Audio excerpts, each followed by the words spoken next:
Hello, everyone's. I'm here for my review of The Oval, Season 1, Episode 23. If you're new to my channel, welcome. If you're returning, you one of my peoples, welcome back.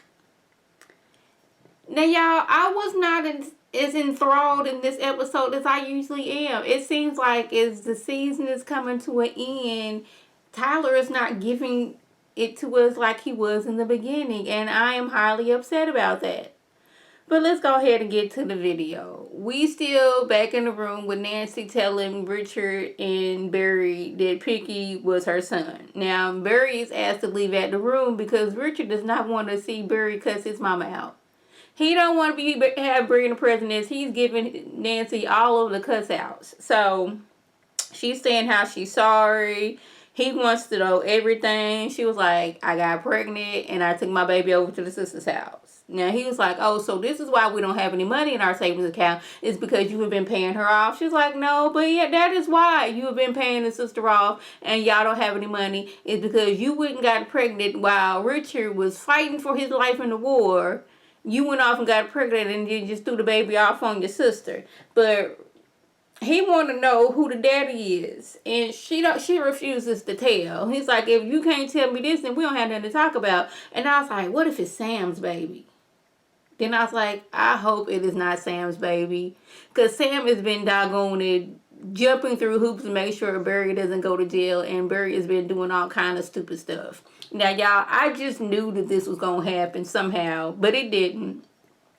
That Barry, after leaving Richard's, hospital room and all that stuff, was going to go over there to Mistress Denise's house and try to get some info on her again about the baby, about Callie, who they haven't mentioned in quite a few episodes. And he was going to go over there and see all this. And he was the only one in the area and that's finds about it, and somebody else pops up and be like, oh snap, you killed these two people, and he be back in jail. I just knew that was gonna happen, but it didn't. So I was like, okay, this okay, cool. Barry ain't done nothing stupid as of yet, but we probably had like 2-3 episodes left for him to do something stupid again.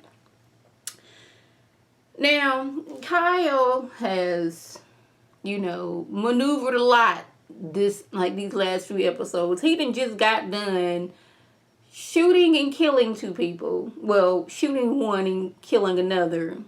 Blowing up a car, planting evidence. You would think he would go home and sit his tail down and, get his mind together. But no, he going over to Donald's house because he over there trying to see his man. That's what he trying to do. He's up there trying to tell... No, Donald's like, my wife, she's upstairs. She's like, I know where she is. She is at some hotel. I don't know with who, but she is not here.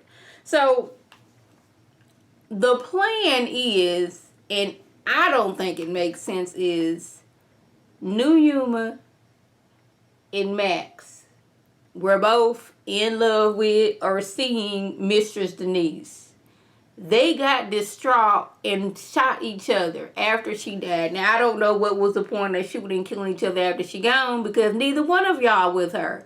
Now, to seal this and make it seem legitimate, he has video evidence of Mistress Denise, excuse me, y'all, flirting with both New Yuma and Max. I'm like, just because she was flirting with them, did it show them flirting back? Because if it didn't, that just showed Mistress Denise being out here what she doing, sleeping around or trying to sleep around. Y'all know what she was doing. She was throwing that unwashed tail at New Yuma. And New Yuma was like, no, because I know where that tail is been. I'm good. That is his, way of putting things together with Tyler's way. I'm like, so we don't have any video of you driving by, at least. There is no other store in the area that has surveillance camera that's seeing you drive by, go in, come out, plant evidence. Like, none of these things, they didn't see New Yuma go in alive and come out and not come out. It didn't see Max go in alive and then not, or come out shot. These videos, it was no surveillance anywhere. This is what you telling me? I was like, oh, okay, Tyler. Okay. Now, I'm kind of hoping it's New Human it was alive, but I don't think it is because she got shot like all down the side area, and like there's vital organs over here. Yes, granted, Max got shot all in the like the core area, but like he may have had a vest on. What's it called? A bulletproof vest on. Now, y'all, I was really hoping that Tyler was gonna pull one of his Tyler moves, and somehow both New Yuma and Max was alive. Now, this was what would have been one time that I would have been okay with both New Yuma and Max, being okay, hurt, a lot, but not like fatally hurt, where they up and talking, they able to call the police and all that stuff. This is one of the times I wish that Tyler would have pulled some mess like that. But like the dude said that one was shot and killed, and another one was shot and taken to the hospital. So apparently Kyle didn't do his job all the way through, and I'm starting to side eye doubt him too, because he okayed it, New Yuma and Max that got shot and killed. He seems okay with it. Raggedy Gal, she didn't contact her lawyer to ask why he hung up the phone. It's because he believed your parents. Now, I don't know why he decided to call and let them know. I'm like, isn't it all about the element of surprise? You showing up and like, hey, I'm Raggedy Gal's lawyer. You got to let me see her. A, B, C, and D, I'm trying to do this. Instead of calling them and like, hey, y'all know she trying to get emancipated. Like, you done already told them what's up. So now they know that we got to act like we the nicest parents out here, so you don't take our daughter away. And for whatever reason, he don't see that. He just thinks they the nicest people out here. I'm like, child, I just can't. I know I'm sniffing, y'all. It is my allergies. Nothing more, nothing less. I don't know what it is. It seems like every time I'm in a new place, been here since October. But like, it seems like every house I be in, there's like a palm tree just outside, just waiting. Like, what's up, bruh? But anyways,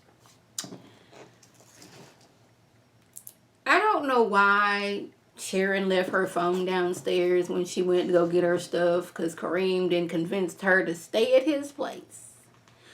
So she goes to get her stuff, leaves her phone downstairs. Barry and Richard are talking, and Barry's like, oh snap, that's Sharon's phone, because it starts buzzing.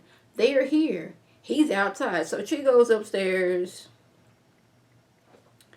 He goes upstairs to talk to Sharon, see what she's doing. She's leaving. She's taking her stuff to be with Kareem. They have exchange of words, and then she decides to like dig the knife in deeper. Like, you're the reason. Your treatment of me is the reason why it was so easy for me to sleep with Kareem. I was like, okay. And as she leaves, Barry's like, I'm sorry. He knows what he did wrong. And like, if Kareem makes you happy, then I want you to be happy. He don't make me happy, you make me happy, but I want you to make me happy all the time. These two then got back together, even though she done cheated multiple times with Kareem. He only know about this one time, but Kareem was doing something while she was standing at the countertop, serving, ringing up customers and whatnot. She goes outside and she has to let Kareem know that she is staying with Barry. She is confused. She know that she shouldn't have slept with him, but it was a weak moment. He's like, get out of my car. You're fired. Let him take care of you, his little drug money. I'm like, there we go again, saying Barry is a drug dealer. I don't think if Barry was a drug dealer, he would be living in his mom and daddy's house. I just don't think that would have been a thing. He would have, if he was a drug dealer like that for real, then he wouldn't be at his mom and dad's house. And then at the same time, Pinky said that Kareem was a drug dealer, but he didn't really have the money to get his shop fixed. So like, who is the drug dealer? Is Sharon the drug dealer? I don't know, because we still don't know where this money came from. We don't know where this bloody knife came from. We don't know where Callie is. We don't even talk about Callie that much. But hey. Lastly, what I'm going to talk about, the press assistant. She's in there with the president. She's acting like, oh, I shouldn't have told on her. She's my boss. A, B, C, and D. She gets a doggone it, opening up her dress. And, Hunter's like, oh, yes, this is what I'm talking about. She's like, no.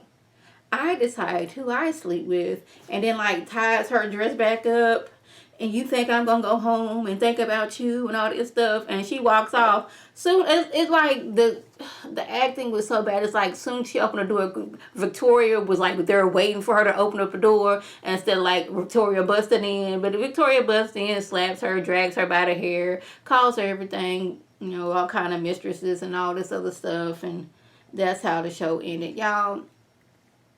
I'm telling y'all, a few times I found myself on my phone playing games, because the show wasn't giving it to me like I wanted it to.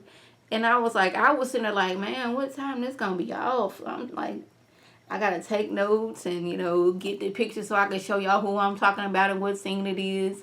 I was not It was not given to me like it was in the beginning. But y'all, that was the gist. If I left anything out, by all means, leave a comment below. If you're new to my channel, welcome. Feel free to subscribe. It is free all day, every day, free 99. Make sure your notifications are on so my beautiful face puts up a video. You can click on it. You can like it. You can share it with your people. And you can come over and be one of my peoples. If you already one of my peoples, welcome back. Y'all know what to do. Tell your people to tell their people to come over and be one of my peoples by clicking that icon above. Now, this is Lady T signing off. Have a good one. Hey y'all, I totally forgot to put in there that Nancy showed up at Sam and Priscilla's house. Like, first of all, Priscilla, she is in bed with her hair not being tied up yet again. Not understanding why. With a hairstyle like that, you should have your hair wrapped up every night. But anyways, Nancy shows up to let Priscilla know, I cheated when Richard was out at war fighting for his country and fighting for his life. I ain't telling who the daddy is at this point, but girl, I just need a place to stay. Sam comes in, bam. He thinking he gonna get something from Priscilla, even though she already told him she tired. Yeah, I forgot to mention that. Bye.